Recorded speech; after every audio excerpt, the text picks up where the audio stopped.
నమస్తే శ్రీమాత్రే నమః శ్రీ గురుభ్యో నమః. ఖగోళ శాస్త్రంలో ఈ గ్రహాలు ఒక్కొక్క చోట సక్రమంగా సంచారం చేస్తుంటాయి. కొన్నిసార్లు కొన్ని గ్రహాలు తిరోగమ దిశలో అంటే వెనక్కి వెళ్ళడము మళ్ళా ముందుకు రావడము ఇలాంటివన్నీ కామన్ గా మనకి ప్రతిసారి జరుగుతూ ఉండే ప్రక్రియలే. అయితే వీటి యొక్క ఫలితాలు ఒక్కొక్కసారి మనకి రాజయోగాల్ని కూడా కలగజేస్తుంటాయి.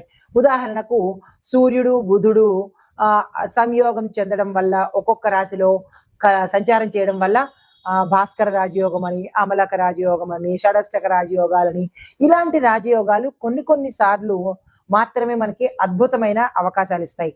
కొన్ని సార్లు సంచారమే జరుగుతుంది కానీ విశేషమైన ఫలితాలైతే మాత్రము యోగాలైతే మాత్రము మనకి కలగవు.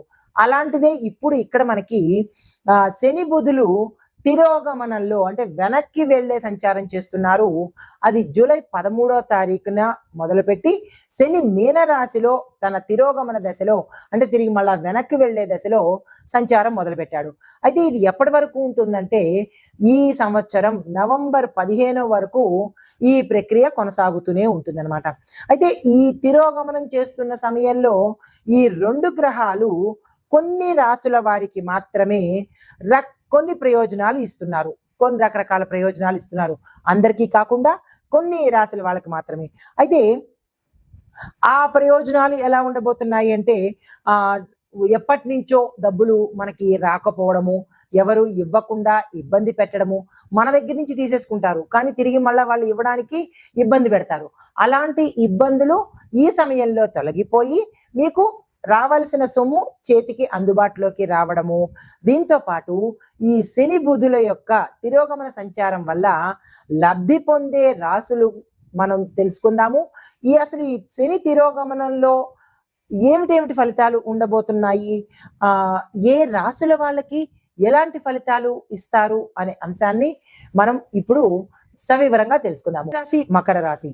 ఈ మకర రాశిలో వారికి శని తిరోగమనం వల్ల 2వ స్థానంలో సంచారం చేస్తున్నాడు. 2వ స్థానం అంటే ఏంటి? వాక్పటిమ, కుటుంబము, ధనము. అయితే ఈ రాశికి అధిపతి శని భగవానుడు కాబట్టి 2వ స్థానంలో సంచారం చేస్తున్నాడు కాబట్టి మీరు భవిష్యత్తును చూసుకుంటూ ముఖ్యమైన నిర్ణయాలు తీసుకోండి. ధనపరంగా మీకు అసలు తిరిగే లేదు. ఇన్నాళ్ళు కష్టాలు పడ్డారు కదా, దట్టు శని భగవానుడి యొక్క రాశి, దాంతో పాటు శని భగవానుడు తిరోగమనంలో పెడుతున్నాడు. ఇంకా కావాల్సింది ఏముంది? ధనపరంగా విశేషమైన అవకాశాలు వస్తాయి. నిర్ణయాలు తీసుకునేటప్పుడు కూడా చక్కని నిర్ణయాలు తీసుకోండి. దీంతో పాటు ఆర్థిక విషయాలలో మీరు పెట్టుబడులు పెట్టుకోవాలన్నా, దాచుకోవాలన్నా, సేవింగ్స్ పరంగా కానీ ఏదైనా ఇన్వెస్ట్మెంట్ చేసుకోవాలన్నా, ఏ పని చేసినా ఈ సమయము గోల్డెన్ పీరియడ్, అస్సలు వృధా చేసుకోకండి. దీంతో పాటు కుటుంబంలో పాత సమస్యలు భార్యాభర్తల మధ్య కావచ్చు, కుటుంబంలో అన్నదమ్ముల మధ్య కావచ్చు, అక్కచెల్లెల మధ్య కావచ్చు, ఇలాగా కుటుంబ పరంగా ఏ సమస్యలు ఉన్నా, దానితో మీరు బాధపడుతున్నా అవి సానుకూలమైపోయి చక్కని మనశ్శాంతిని, ఆనందాన్ని, సంతోషాన్ని ఇచ్చేందుకు శని భగవానుడు మీకు సహాయ సహకారాలు ఇస్తున్నాడు.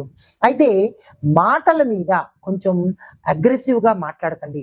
మంచిగా సావధానంగా మాట్లాడే ప్రయత్నం చేయండి. మీరు ఏ రంగంలో ఉన్న వాళ్ళైనా సరే మాటను చాలా వినసొంపుగా సౌమ్యంగా మాట్లాడే ప్రయత్నం చేసుకోండి. అయితే మీరు గతంలో ఎవరికైనా అప్పులు ఇచ్చి ఉంటే వాళ్ళు తిరిగి మీకు ఇచ్చేసి ఆర్థిక స్థిరత్వాన్ని మీకు కలగజేస్తారు. పాత రుణాలు ఏమైనా ఉంటే తీర్చేసుకుంటారు. ఇది శని భగవానుడి వల్ల. మరి బుధ భగవానుడి వల్ల ఎలా ఉండబోతోంది అంటే కనుక బుధుడు 8వ ఇంట సంచారం చేస్తున్నాడు. ఈ 8వ ఇంట సంచారం చేయడం వల్ల రహస్యాలు, అంతర్గత మార్పులు జరగబోతున్నాయి. అంటే ఈ సమయంలో మానసిక ఒత్తిడిని మీరు తగ్గించుకొని మౌనము, దైవ చింతన ఎక్కువగా పెట్టుకోండి.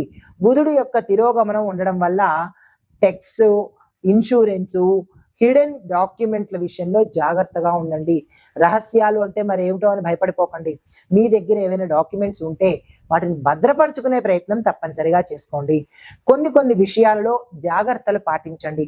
కనిపించిన ప్రతి ఒక్కరిని నమ్మేయడము, వాళ్ళు చెప్పినట్టు చేసేయడము ఇలాంటివి చేసేయకండి. ఆచి తూచి ఒకసారి పునఃపరిశీలన చేసుకుని ఎదుటివారు చెప్పారు కదా అని చెప్పి వెంటనే చేసేయడం కానీ ఇలాంటి పనులు చేయకుండా నిదానించి నిర్ణయాలు తీసుకోండి. అయితే ఇన్వెస్ట్మెంట్ల మీద పాత గతంలో నేను ఎప్పుడు చెప్తుంటాను, ఇన్వెస్ట్మెంట్లు చేసుకోండి, ఈ సమయం మీకు లాభాలు వస్తాయి అని.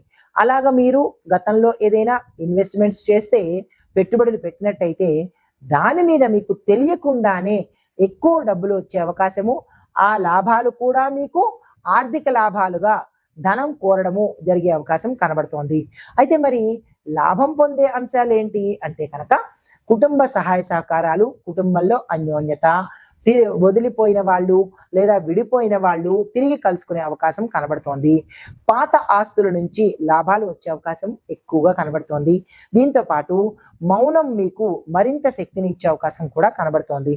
దీంతో పాటు డాక్యుమెంట్స్ ని క్లియర్ చేసుకోండి, అంటే జాగ్రత్త పెట్టుకోండి. ఏవైనా పాత డాక్యుమెంట్స్ కానీ, ఇన్వెస్ట్మెంట్స్ తాలూకా పత్రాలు కానీ మురిగిపోయి, అంటే మీకు ఎక్స్పైరీ డేట్ అయిపోయినవి వెంటనే తీసి వెళ్ళి సబ్మిట్ చేసి దాని ద్వారా కూడా డబ్బులు పొందే అవకాశం కనబడుతోంది. మర్చిపోయినవి ఉంటే కనుక తిరిగి గుర్తు చేసుకునే ప్రయత్నం చేసుకోండి. అయితే జాగ్రత్తలు దేనిలో తీసుకోవాలంటే కనుక నిద్రలో ఆటంకాలు కలగచ్చు, సుఖవంతమైన నిద్ర పొంది. దీంతో పాటు ముఖ్యమైన డాక్యుమెంట్స్ ఏవైనా ఉంటే కనుక వాటిని జాగ్రత్త పెట్టుకునే ప్రయత్నం తప్పనిసరిగా చేసుకోండి. తర్వాత వాగ్వాదాలకు దూరంగా ఉండండి. ఎవరైనా మిమ్మల్ని మధ్య పిలిచి వాదన చేసే ప్రయత్నం చేస్తే కనుక నాకు తెలియదు, నేను చెయ్యలేను అని చెప్పి తప్పించుకోండి. కానీ ముందుకు వెళ్ళే ప్రయత్నం చేస్తే మునిగిపోయే అవకాశం ఉంది, జాగ్రత్తలు తీసుకోండి. అయితే మీకు చెప్పదగిన మరి పరిహారం ఏంటి అంటే కనుక శనిగ్రహ శాంతి కోసము నల్లని వస్త్రాలు దానం చేసుకోండి, నల్లని వస్తువులు కూడా దానం చేసుకోండి. దీంతో పాటు బుధ గ్రహానికి సంబంధించి ఆకుపచ్చ పళ్ళు కానీ, ఆకుపచ్చ వస్త్రాలు కానీ పేదవాళ్లకు దానంగా ఇచ్చుకోండి. ఈ పరిహారాలు చేసుకొని వారి యొక్క అనుగ్రహాన్ని సంపూర్ణంగా పొందండి. నమస్తే.